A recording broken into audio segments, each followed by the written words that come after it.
Coleman, inviting you to radio's most dramatic half hour, Favorite Stories.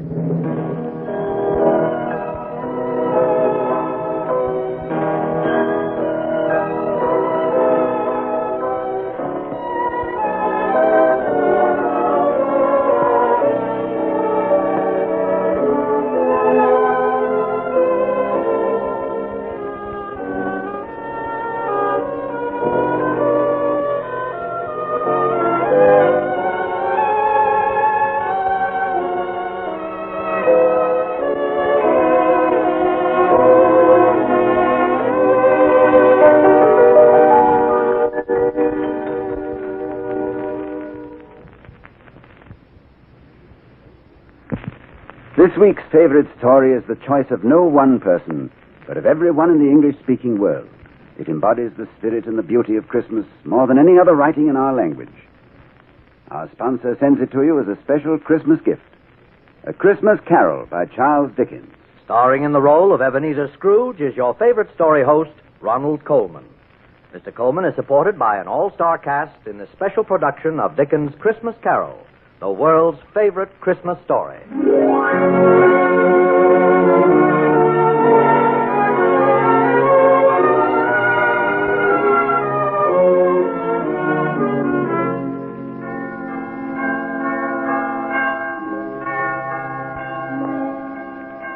God rest ye merry gentlemen, let nothing you dismay.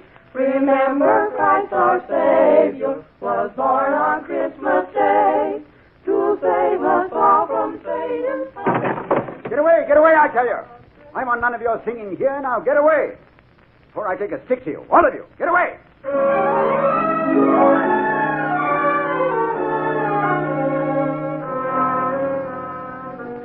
It was I who said those words. May heaven help my soul. It was I who called them out into the London night on Christmas Eve and sent those children scampering into the fog with fear in their hearts, where but a moment before had been the love of fellow man and God. I have learned a great deal since then, and my story bears telling. My name is Ebenezer Scrooge, and at the time of which I speak was Christmas, in the year of our Lord 1843. It was cold, bleak, biting weather. In my counting house, where I sat working busily over my ledgers, the fog came pouring in at every chink and keyhole.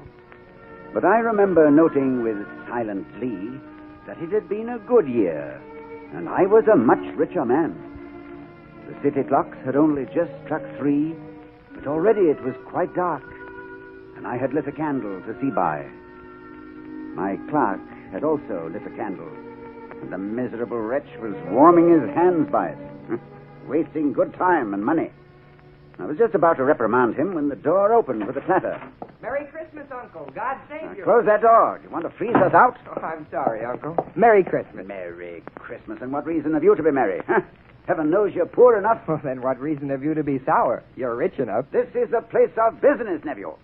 I'll thank you to leave us alone. Oh, now don't be angry, Uncle. What else can I be when I live in such a world of fools? Merry Christmas. Humbug! What does it mean but a time for paying bills without money? A time for finding yourself a year older, but not an hour richer. If I had my way, every fool who goes about with Merry Christmas on his lips should be boiled in his own pudding and buried with a stake of holly through his heart. Now, get out. Oh, Uncle Ebenezer, Keep if you'll just... Christmas in your own way and let me keep it in mine. Oh, but that's just it. You don't keep it. I came to ask you to have dinner with us tomorrow. Thank you, nephew. I'll starve first. But why? We don't want anything from you. We ask nothing of you. Really? Not even a gift for your charming wife? A bauble for your pretty little child? Oh, come. Oh, I'm sorry you don't understand, Uncle. I came here purely out of the Christmas spirit. And when you go, would you please take it with you? Now, good night, nephew. Oh, good night, sir. Merry Christmas. Humbug!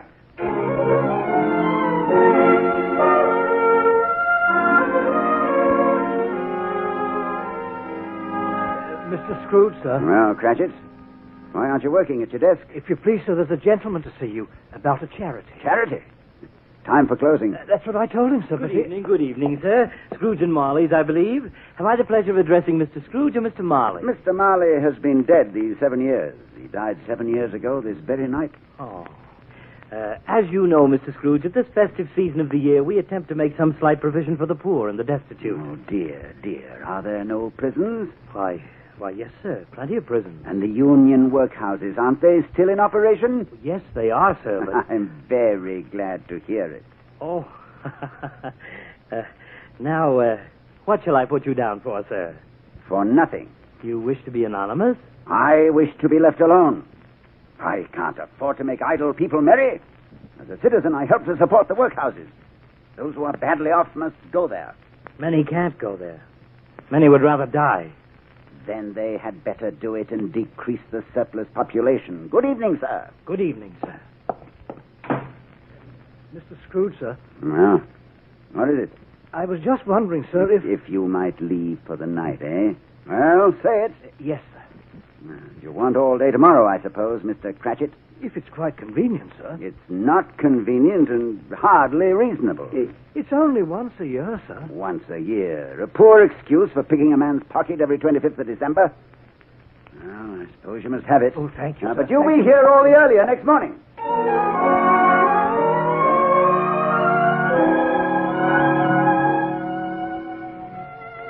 I felt no twinge of conscience that fateful Christmas Eve.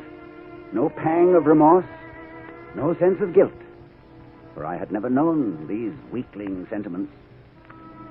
Why, then, did my dark chambers seem darker than they ever had before? Why did I start in fear as I crossed the gloomy threshold of my house? What was there waiting for me? I stood in the blackness, suddenly shaken by a chill, as though an icy hand had clasped its fingers round my heart. Then, slowly, I mounted the stairs.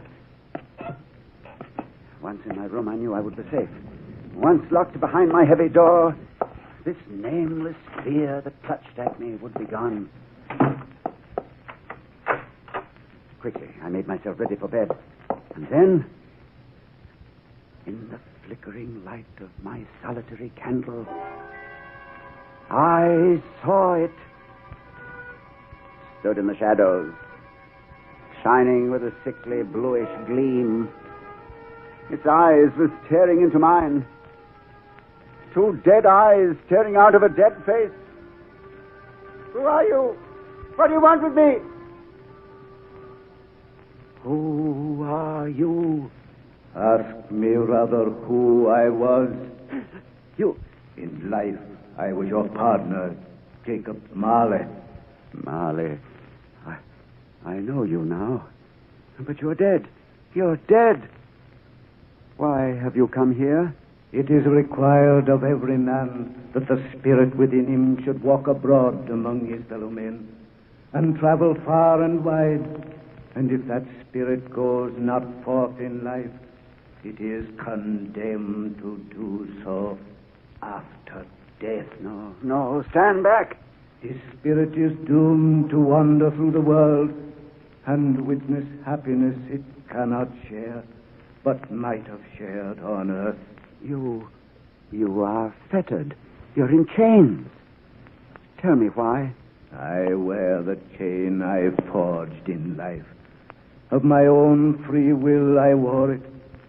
I made it link by link and yard by yard. Is its pattern strange to you? Money boxes, keys, and padlocks. Yes. Heavy purses wrought in steel.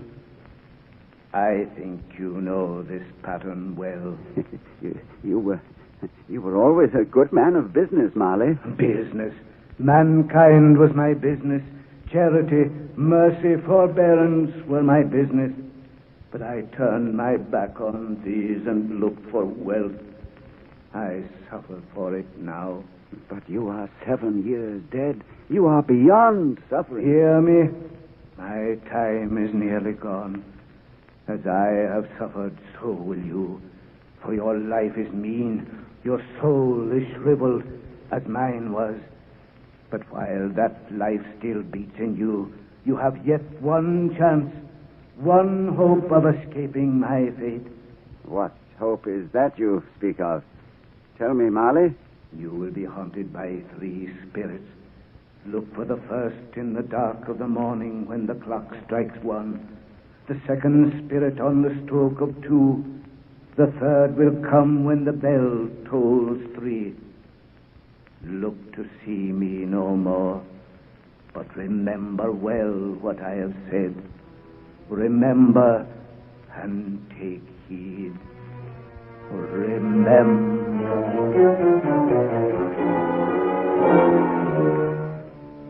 How long I slept, I do not know, but I awoke in a tremble, the voice of the steeple clock still ringing in my ears as it struck the first hour of Christmas Day. There, at my bedside, as old Marley had warned, was the spirit who had come to haunt me. It was a strange figure, like a child, and yet its hair was white with age. It held a branch of fresh green holly in its hand, and strangest of all, from the crown of its head there sprung a bright, clear light. You must come with me, Ebenezer Scrooge. Are you the spirit whose coming was foretold me? I am.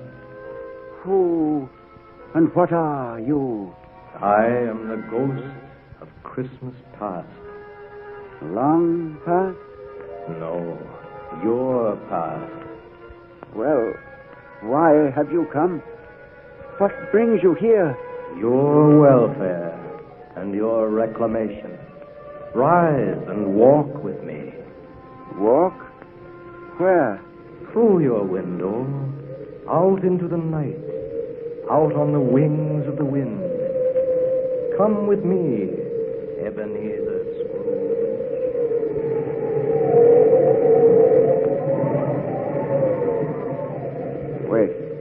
Wait, what place is this? Where are we? Look there below and tell me what you see. I see a school. A cold and draughty hall. I see a long, bare, melancholy room in which a boy sits reading. A solitary child, neglected by his friends, for they have all gone home for Christmas. He wants to cry, but he doesn't dare. Now he lifts his head. I see his face. His name? His name is Ebenezer Scrooge.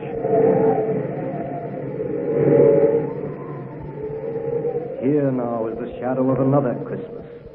The boy is older now. Oh, show me no more. That girl who sits beside him, they are to be married. Stop, take me back. Listen, Ebenezer Scrooge. Hear what she says. I know it matters little to you. And so I give you your release, Ebenezer. Spirit, take me back. You have changed. And your love is not for me any longer. You love money now. And power. Another idol has displaced me. A golden one. No. Goodbye, Ebenezer. She has gone. Out of the room. Out of your life. Oh, show me no more, I say. One shadow more. No, no more. One glimpse of her at still another Christmas. No. Happy in a home that might have been your home. No. Laughing with her children who might have been your children. No, leave me. Haunt me no longer, do you hear? Haunt me no longer.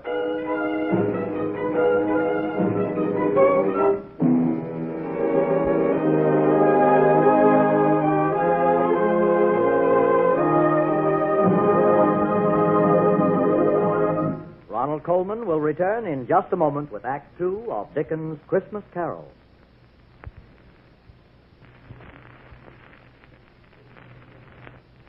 And now we continue with Act Two of the world's favorite Christmas story, A Christmas Carol, by Charles Dickens. Our star in this favorite story production is your host on this series, Ronald Coleman, who recreates especially for our favorite story listeners the role of Scrooge, which he portrayed so memorably in a recent Decca album. In his gloomy bedchamber, Ebenezer Scrooge has just bade farewell to the ghost of Christmas past. Again I slept, Again, the steeple clock tolled out the hour on the Christmas morning air.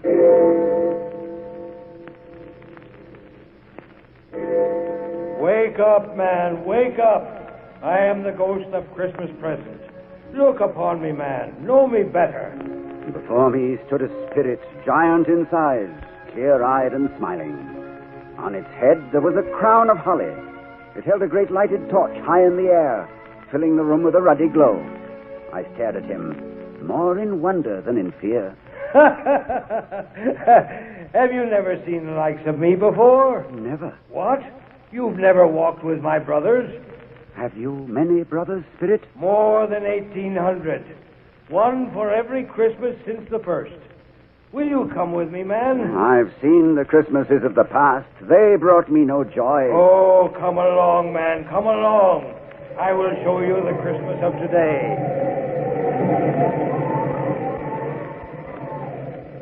There is a miserable room in a miserable house where lives a man that you know well. There, do you see him? Why, that's my clerk, Bob Cratchit.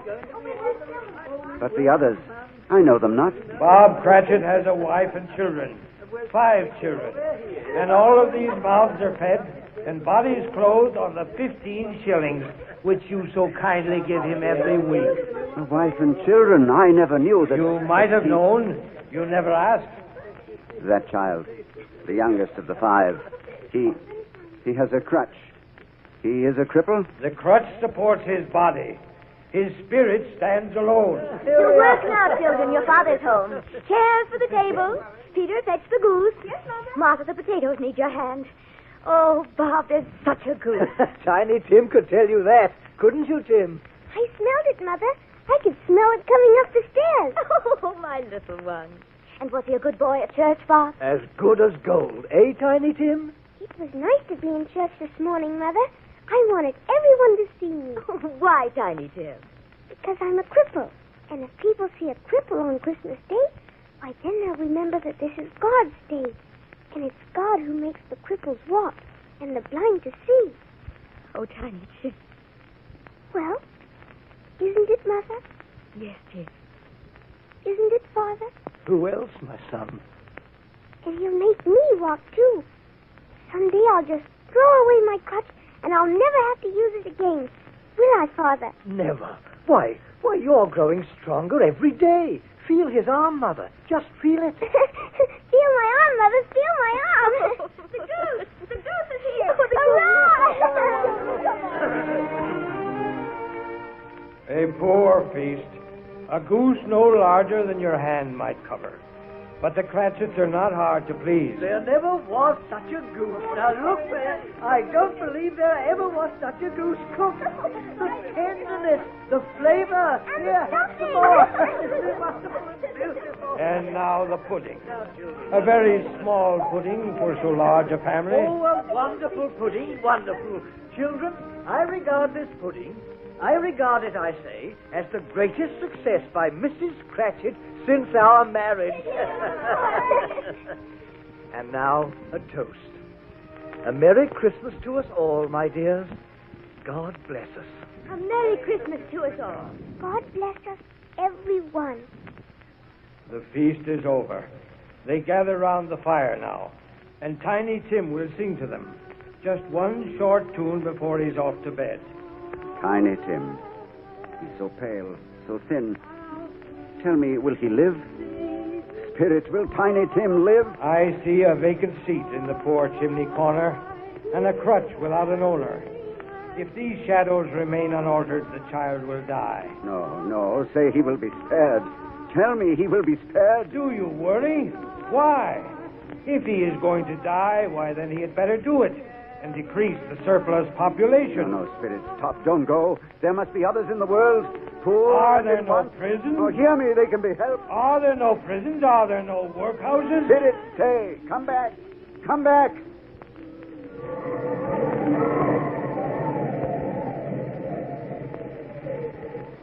The Spirit had gone. I was alone in the wind-swept street, my shoulders bowed with shame. From far off, I heard the hour strike. And looking up, I beheld a third of the spirits. It was a phantom, shrouded in a long black robe. A hood concealed its face. But from the folds of the robe, a thin white hand was outstretched toward me, beckoning. I am the ghost of Christmas yet to come. I will show you the shadows of things that have not happened, but will happen in the time before us. Ghost of the future, I fear you more than any specter I have seen. Come.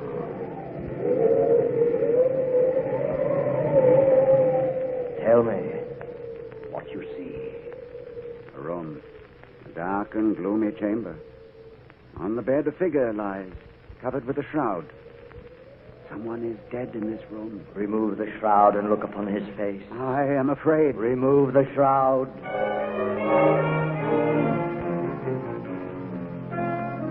It is my own face that I see. My own. You are dead, Ebenezer Scrooge. But why am I alone? Why is there no one here? There are none to mourn you. Not one voice lifted in prayer. Not one tear shed. Alone in the dark forever. Alone. No, there must be someone. I have friends. Come. A graveyard. Have I not seen enough of death? You looked in vain for mourners at your bed. Now see the face of one lost in grief. A figure by a gravestone kneeling in the fresh-turned earth. Why, it's Bob Cratchit. Bob Cratchit? But why? Why? Death has passed his humble house and laid a wreath upon his step. But the grave, such a small grave. Is it... Did Tiny Tim die? Hear the father mourning for his son. I wish that you could see this place, Tiny Tim. There's grass here, such as you've never seen before. And flowers, too. And birds. You'll like it here, Tiny Tim. There'll be no pain, and you can throw your crutch away at last. And you won't be alone either, for I'll come here every Sunday as I promised. And as I walk home, I'll feel your tiny weight upon my shoulder, the way we used to walk. Eh, Tim? And I'll hear your laugh, and I'll see your smiles. And I'll think to myself, why, he's here just as he always was. He's here. Tiny Tim. Tiny Tim. Tiny Tim. Born 1838. Departed this life, aged 7 years. Must this be? Must that father cry out his heart upon a gravestone? Tell me, this must not be. There was a man named Ebenezer Scrooge. He might have saved this child. He will. Let me have one chance. It was promised me if I altered my life. I will honor Christmas in my heart and try to keep it all the year. I will live in the past, the present, and the future. The Spirit of God shall strive in me, I swear. Only tell me. Tell me that I may sponge away the writing on that gravestone. Tell me.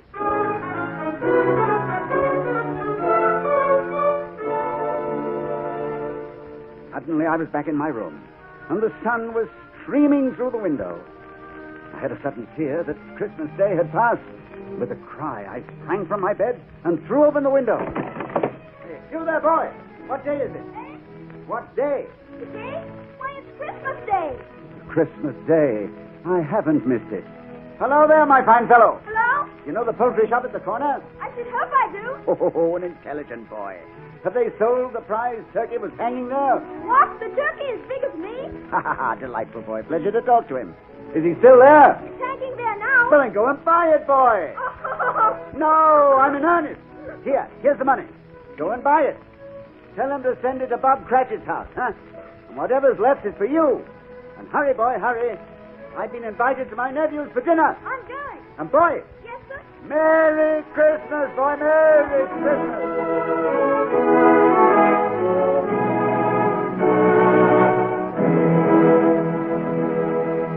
And a Merry Christmas it was. I had the pleasure that day of dining with my nephew and his family. A rare treat, I discovered.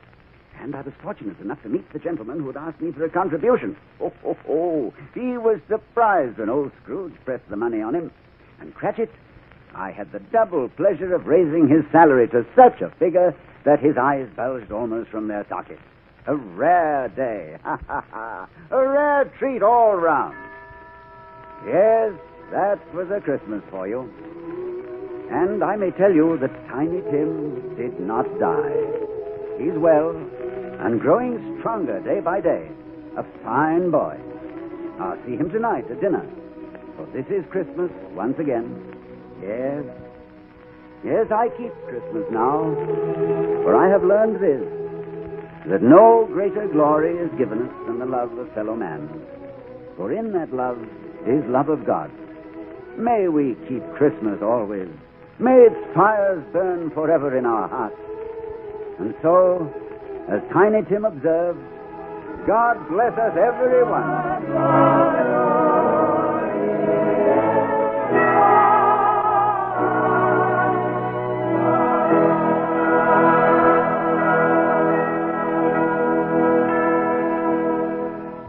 You have just heard the world's favorite Christmas story, A Christmas Carol by Charles Dickens, starring Ronald Colman. This has been a holiday greeting from our sponsor and all your good friends here on the Favorite Story program. The most suitable gift we could think of for your Christmas fireside. The voices you have heard were all your old friends, each one a star of many a favorite story in the past year. You'll remember them. John Beale, Zerine Tuttle, Jimmy Lydon, Joe Kearns, Arthur Q. Bryan, Henry Blair, Eric Snowden, Jerry Farber, Cyrus Kendall, and Earl Lee. Robert Mitchell directed the vocal effects, and Claude Sweeten conducted the orchestra. All of us, including our directors, Jerry Lawrence and Bob Lee, wish you the merriest of Merry Christmases on behalf of our sponsor. And we hope you will hear us all on many pleasant half hours of Favorite Story in the new year to come.